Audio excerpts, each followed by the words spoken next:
পানি দেন, টাকা দিতেছি। ফুসফুস জ্বলে যাচ্ছে, এমন অবস্থা, চোখ জ্বলে যাচ্ছে, মুখ জ্বলে যাচ্ছে। কান্নাকাটি করেন না ভাই, আল্লাহ তুমি রক্ষা করো, এই জালিমদের শাস্তি দিও মালিক, এই জালিমদের বিচার করো মালিক। শিক্ষার্থীদের একটি দল ঢাকা বিশ্ববিদ্যালয়ের উপাচার্যের বাসভবনের সামনে গতকাল সারা দেশে সংঘর্ষে যে 6 জন নিহত হয়েছিল, সে 6 জনের গায়েবানা জানাজা পড়ার পর 6টি কফিন ছিল, সেখানে 6টি কফিন নিয়ে একটি মিছিল নিয়ে টিএসসির দিকে যাচ্ছিল। টিএসসির দিকে যাওয়ার সময় কলাভবনের সামনে পৌঁছালে পুলিশ সেখানে সাউন্ড গ্রেনেড এবং টিয়ার শেল নিক্ষেপ করে সেই টিয়ার শেলে শিক্ষার্থীদের, ঢাকা বিশ্ববিদ্যালয়ে এই মুহূর্তে যারা অবস্থান করছেন তাদের এই অবস্থা হয়েছে।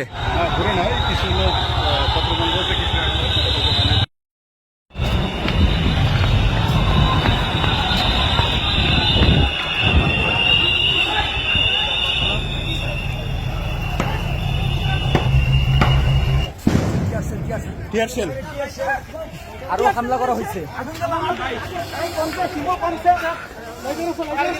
ফ্যাসিস্ট সরকার ছাত্রদের বিরুদ্ধে আন্দোলন চালায়, অস্ত্র চালায়, ফ্যাসিস্ট ছাত্ররা মেধার জন্য আন্দোলন করতেছে। তারা একটা মেধা চাচ্ছে আর কি, কোটা চাচ্ছে না তারা, কিন্তু আমাদের উপর টিয়ারশেল নিক্ষেপ করা হয়েছে। ছাত্র সমাজের বিরুদ্ধে এই ধরনের টিয়ারশেল নিক্ষেপ করে আন্দোলন দমানো যাবে না। টিয়ারশেল মারছে, ফুসফুস জ্বলে যাচ্ছে, এমন অবস্থা, চোখ জ্বলে যাচ্ছে, মুখ জ্বলে যাচ্ছে। ভাই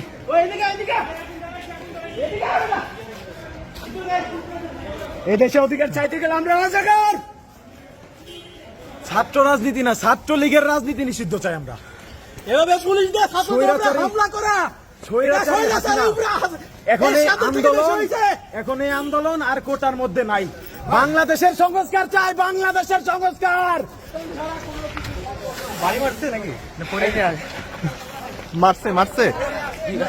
মারছে নাকি গায়ে মারছে, কি মারছে? ভাই হাজার হাজার শিক্ষার্থীরা ছিল, মেয়েরা ছিল, কেউ বের হতে পারছে না।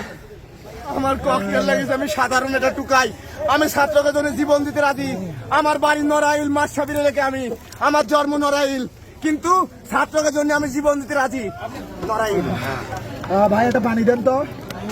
মরো না, আমি যাচ্ছি। এই অবস্থা ইনশাল্লাহ থাকবে না, ইনশাল্লাহ।